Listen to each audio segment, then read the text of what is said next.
mwiriwe canke mwaramutse bivanye naho muriko muradukurikira muri iyi muriko murumva ni Radio Peace FM ijwi ry'ugwaruka mukurikira ikibiraho amasaha 80 muce kuri Akaburungu Radio Peace FM Akaburungu kome mukatumva ikibiraho kandi imisi yose turi kwigenekezo rya gatanu mu nyonyo umwaka 2025 na y'amakuru twabateguriye uyu munsi akabashamikiye kuri zino ngingo nyamukuru. Nishiramwe hana agateka kazina muntu Impact Generation Central avuga ko ataco leta y'u Burundi iri kirakora kugira iby'agateka kazina muntu mu Burundi byubahirizwe biri mu cegeranyo c'ukwezi kw'icumi bashize ahabona kuri uyu wa gatatu muca mu byumva. Abaganga banse kwakira abanyagihugu bari bahuye n'isanganya y'imodoka bagiye kurengutsa imbere y'ubutungane, ibi bikemezwa na Parfait Mboninyibuka arongoye intara ya Bururi muca mu byumva mu kanya. Abasirikare b'abarundi bari muri Republika Iharanira Rusangi ya Kongo mu ntambara yo kugwanya M23 bavuga ko batacitabwaho mu gihe baguye canke bakomerekeye ku rugamba nk'uko byahoze kera, navyo twabibateguriye. Amakuru tubafitiye saya gusa tubatenanda vugwa mu bindi bisata kumana na Jewe Jophilbert Karangwa ngirande abashikirize nk'abandi ko ndafasha mu hinga bw'ivyuma na Yves irakoze kaze mwidonido.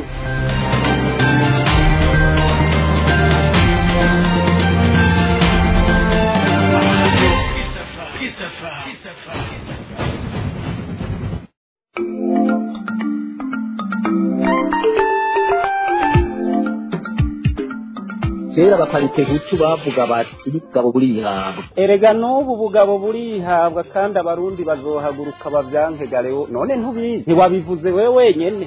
Nuko ni abantu bazokuvuga ngo leta duhe leta ntaco izobaha. Oya abarundi no guhaguruka bakayibwira yuko igezaho izirikirakora kuko urabona ko nawe urabibona ko birenze urugero. Ariko muri rano violence ibintu bya violence sivyo bazobikore kuko birashoboka rero bigwanisho byinshi bishoboka abantu batakoresheje violence. Abarundi barazi inzira bazofata rusiri nico bazokoresha kuko iyo umuntu wamubwiye kabiri gatatu kamubwira ntiyumve inzira ni nyinshi nawe urabivuze bazokoresha ngira ngo inzira ishobora kumvikana. Yego kandi epitasi icyo utazi nuko iyo umuntu ashikira ubutegetsi yaciye muri izo nzira z'ibigwanisho aca twara uko nyene je urabibaza ndabizi indabo ibazwa genda kose bazobabuza kubandanya uko bariko barabikora kuko ntibizokomeza uko biriko biragenda kandi vyaranatanguye ikuru nuko babibona abanyagihugu bakanezerwa ibi bintu byo kwama baturatura bari mu moko bari mu bintazi bikavaho bigahagarara nico gikuru muri byo bagatera imbere bakagira agateka kamwe twameze. Ako gateka rero bazokagira abadede batakihari kuko ivyo abadede bakora ngira ngo ntibashaka kwako gateka kahaba nabo abadede babuko nyene nibo bazoba bari bazobuca gusa no guhindura bohindura kuko abadede bagiye mu ishamba babwira abaporo bavuga ku baporo na bucyo nyene n'abandi nuko rero twe twibaza ahubwo twese tugomba kujamo tukumva yuko ari ubwo gusoza twese turi hamwe. Ico nibaza abarundi twese ico coco nico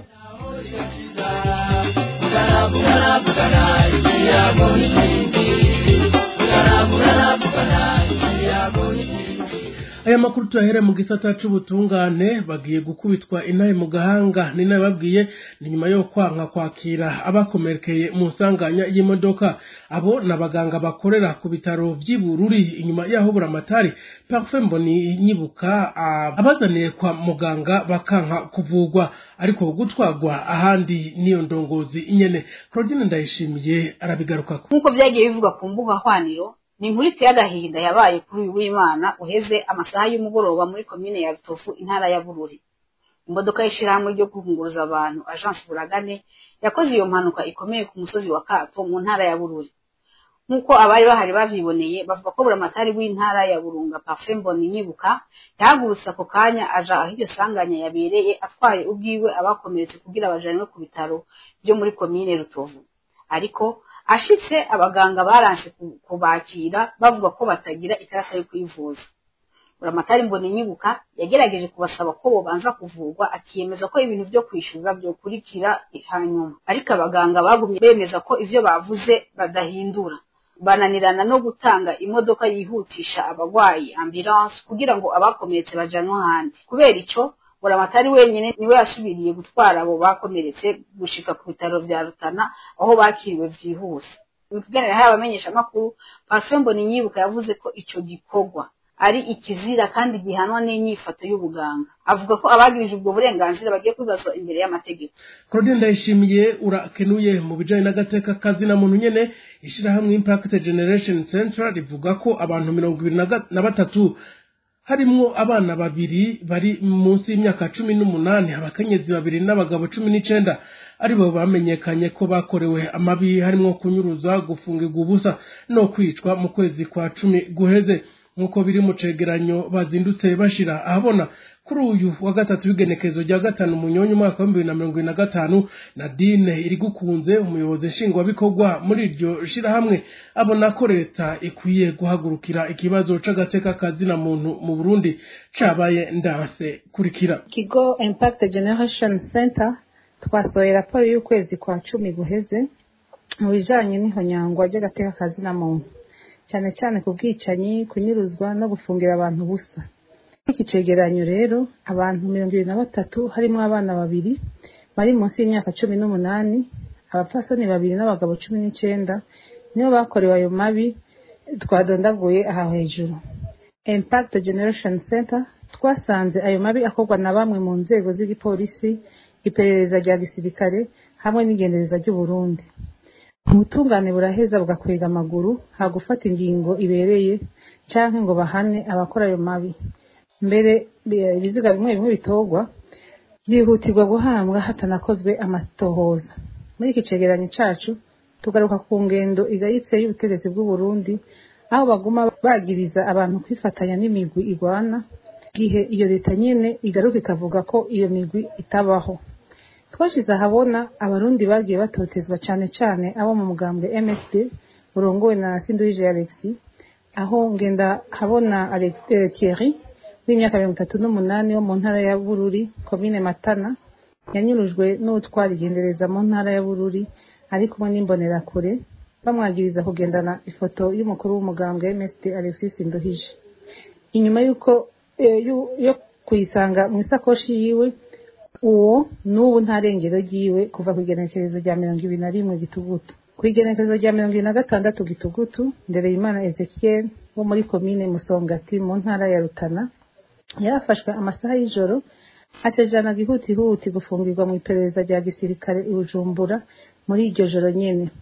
Akaba yari umusirikare ari mu karuhuko k'izabukuru nawe yagirijwe kwigisha abanyagihugu baja mu migwi igwana. Mu mpera z'ukwezi kw'icenda hari impunzi yanyurujwe igishika ku butaka bwo mu gihugu cy'u Burundi. Uwo munyagihugu akaba yazize guhunguka ava mu gihugu kibanyi cy'u Rwanda. Uwo nawe akaba yanyurujwe n'utwara igendereza mu ntara ya Makamba commune Nyanzarake. Uwundi yanyurujwe uwo munsi nyene ni Jean Damascene Niyongabo yahoze ari mu muhari wa FNL. Nabo gushika ubu ntawuzi iyo bamushize.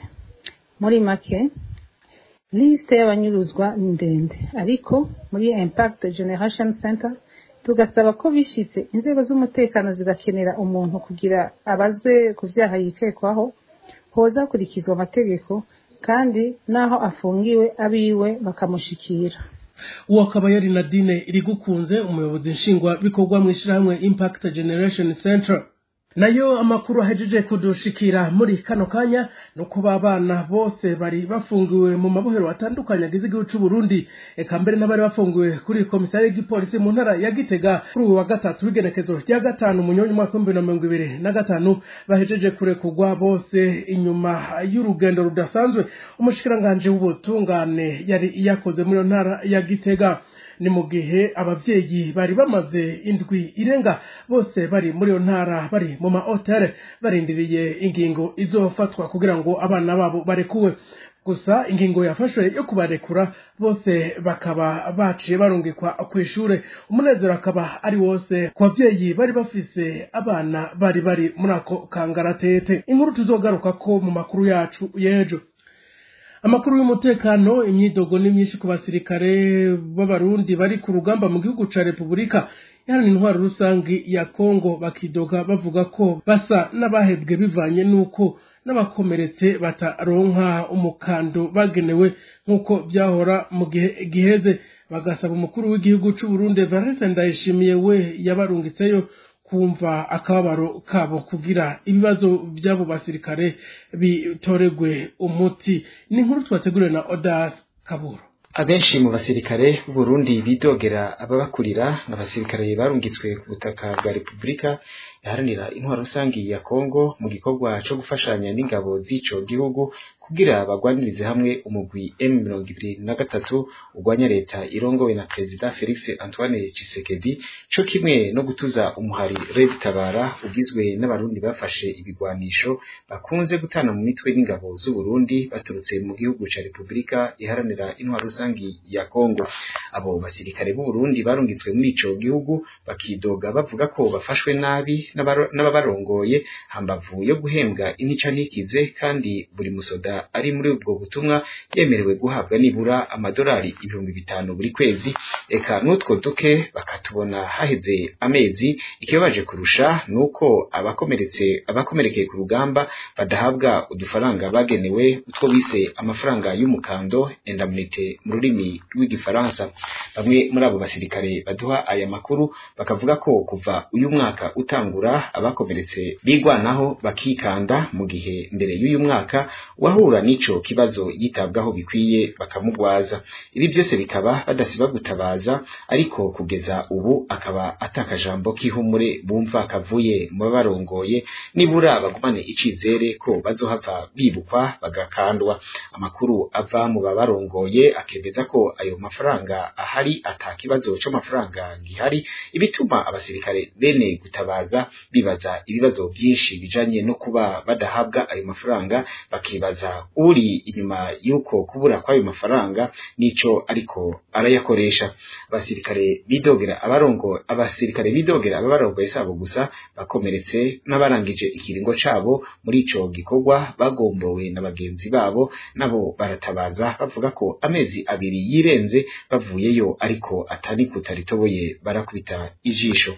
Mukibuka ko mu misi iheze bamwe muri abo basirikare bahanishijwe igihano cyo kuzunguruka u Burundi bagendesha amaguru atakindi bazira uretse kubaza igihe bazohava bibukwa bagakogwa mu ntoke bagahabwa utwo bakoreye. Hambavu y'abo basirikare bagwaniye muri Republika iharanira intwaro rusangi ya Kongo, cyo kimwe n'abahakomerekeye batawe nk'akanuka n'abasirikare bagize batayo zirenga 10 baheruka kuva mu gihugu ca Somalia, nabo basa nk'abatashe nk'abavuye kuragirira inarume, bakavuga ko n'icizere cyo kuzobona ayo mafaranga bagenewe kigenda kigabanuka umunsi ku munsi. Ibi byo kwimwa agashahara kabo bigashobora guca intege abakiri ku rugamba muri ibyo bihugu, bibaza uko bazohembwa, kandi n'ababanjirije birirwa bicira isazi mu jisho imiryango yabo ubukene bubarembeje, kandi bazi ko ababo bamaze imyaka barikota umuriro mu bihugu barungitsweyo na leta y'u Burundi. Bagatakambira umukuru w'igihugu c'u Burundi Evariste Ndayishimiye kumva amarira yabo, abagarukire ategeke ababijejwe bikubite agashi batunganirize abo basirikare barungitswe muri ubwo butumwa, maze nabo babukure mu cibo, kuko ubukene n'ikigoyi bibagejeje aho umwasi ashaka. Tubibutse ko abasirikare b'u Burundi barungitswe ku mugaragaro mu gihugu ca Republika iharanira intwaro rusangi ya Kongo kuva mu mwaka wa 2023 biciye mu masezerano yo gufashanya mu by'umutekano hagati ya leta ya Kongo na leta y'u Burundi. Ubu muri ico gihugu hakaba harugwayo abasirikare b'u Burundi barenga 15,000. Nawo Odas Kaburo ndagu ukengurukire inyuma y'amashirahamwe nka HCR ahamagariye impunzi kwiga no gukora imyuga mito mito mu gusahiriza ubuzima, kuko ngo hari igihe imfashanyo ziba zitabonetse bityo bikazozifasha mu buzima bwa misi yose. Namvukiye Christophe umutama wo muri yo kambi ya Rusenda akora umwuga wo gukora amafero, amasafuriya, gusudira intebe, akaba hamagarira urundi gwaruka kwijukira ivyo bikorwa by'imyuga byo bateza imbere. Jovan Irabaruta ari muri Kivu y'Ubumanuko muri Republika Iharanira Rusangi ya Kongo. Mu gihe ubuzima bwabaye agahata mu ikambi y'impunzi z'Abarundi ya Rusenda muri Republika Iharanira Rusangi ya Kongo, aho kuronka imfashanyo bisigaye bigoye ndetse imfungurwa zikaba zaraduze ku rugero ruhambaye cyane. bamwe mu mpunzi bahisemo kwikorera imyuga mito mito gusuguma amakinga kurimiranira eka n'ibindi ku bumwe mu mpunzi avuga ko akora umwuga ukengeretse ku bw'abamwe canke abandi yemeza ko uyo mwuga wiwe ari wa kirumara mu muryango nawo akaba ari umwuga wo gukora amafero yo kugorora binyuze mu kuyayusha ivyuma bitandukanye gukora amasafuriya n'ibindi nk'uko abitwiganira. Bo byose turabikora kandi byose gusa nko gufasha abantu barakenye muri kino gihe. Urabona nk'iyi ntebe ko yamaze kwangirika mugabo ahanda basaba nk'ibihumbi 2 gusa. Twari twizigiye hasere niyo yari yaraturemaje mugabo ubu turibimenya kuva asere tubonye imengi dukuye ko amaboko yo kudupokeza twaciye dutangura ibikorwa mwene bo ibyinshi no bako ari nk'impano imana h'umuntu nk'ibintu byo gukora amashugwe n'ibintu byanjemwo hajya umuntu ajyama karota no bati ni nk'imana yagiye ibinshiramo kuko byinshi si ibyo nize ahani ibyo nize ni ibintu byo gukora intebe gukora inzugi amameza ibyo nibyo nize ibintu byo kubaka amazu n'ibintu byo gukora amapendo n'ibindi ni ibintu bigenda biranzamwe buke buke. Mu gihe hamaze iminsi imvura itagwa bityo bigatuma inzara n'ubukene byiyongera mu miryango kuko ataburyo bwo kurima uturengarenga canke agasombe ugatohe yemeza ko uwo mwuga umufasha kwikenura no kurira abana ku ishure. Akazi karamfasha kwigisha abana naje kakamfasha y'indenga ibaye nkigira tukaronkamwe nyene turaba umusaruro w'ifungu. Iyo mpunzi yemeza ko nubwo uwo mwuga bawukengera ahubwo rwaruka rwari rukwiye kubira hamwe bakiyunga kuko umwuga ari bwo buzima bw'ejo. Wapi ntibavyumva babona ko mengana akazi kagayitse nyene akazi nyene kabatama cyo no kwipfuriza urwaruka rw'iki gihe nuko bokunda imyuga ntibagaya ubuzi kuko akazi niko gatuma umuntu abaho. Bo abariko baratwumviriza ikintu cya mbere no bipfuriza nuko batoza barabona igikoresho cy'icononekaye ngo bace bagiheba byiza bo bizana tukaza turabikoresha tukabitengeneza. Uyu mutama gasaba amashirahamwe atandukanye kumufata mu mugongo ndetse n'uwo wese yo kwifuza kumufasha bagakorana hamwe byo babyiza kurusha. Tubamenyeshe ko mu gihe impunzi zo mu ikambi ya Rusenda zishobora kumara amezi arenga 10 zitapokera bamwe bahitamwo gufata ingendo za kure bagata imiryango yabo kugira barabe uko botunga imiryango yabo. Kuva muri Republika Iharanira ya Kongo Jove Irabaruta ku Radio Peace FM ijyugwaruka. Dusozera aya makuru mu ntara ya Cankuzo na Gitega hari amazu ya leta yahebwe ayakoteshwa kuri rumwe n'ayandi yigaruwe n'abanyagihugu ku nyungu zabo bwite nkuko bishikirizwa n'ibiro bijejwe kumenyesha amakuru mu biro by'umushikiranganji wa mbere wa leta y'u Burundi Nestor Ntawunuye yishikiye ku rubuga kuri uyu wa 5 Munyonyo umwaka wa 2025 kugira yirabira ibijanye n'amazu ya leta mu ntara ya Buhumuza neza na neza mu Cankuzo no mu Ruyigi ndetse no mu ntara ya Gitega Nestor Ntawunuye akaba yiboneye amazu ya leta yahebwe burundu.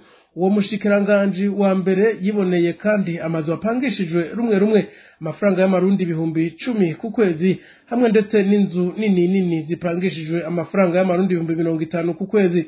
Ndetse Ntawunuye yiboneye kandi n'ayandi mazu ya leta yigaruwe n'abanyagihugu mu kuyahindura ama hotele. Umushikiranganji wa mbere akaba kandi yasanze abo bapanze ayo mazu harimwo abadafite amakontra n'abafise amakontra adakwije ibyankenerwa. Kuri ibyo byose umushikiranganji wa mbere akaba yashikirije ko leta igiye gutanga intumbero kugira ngo have ubusumbasumbane bw'amafaranga atozwa n'ayinjira mu kigega ca leta kuri izo nzu. Umushikiranganji wa mbere akaba yemeye kandi murantunga gutanga inyishu ijanye n'ibibazo byibonekeza ku bijanye n'intunganyo nshasha y'igihugu. No kuri iyo nkuru nyene dusozera amakuru twabateguriye. Mwakoze mwese mwayakurikiranye. Nshimira uruganda rwa Radio Peace FM rugwaruka kugwama gwitanga rutiziganya kugira ngo muronso amakuru atosoye neza. Nshimira Yves Rakoze yari karafasha mu buhinga bw'ivyuma nayo jewe Geoffrey Bertrand karangwa na Ikonda yabashikiriza mu nkunde duhanisango ku munsi w'ejo na gahwana.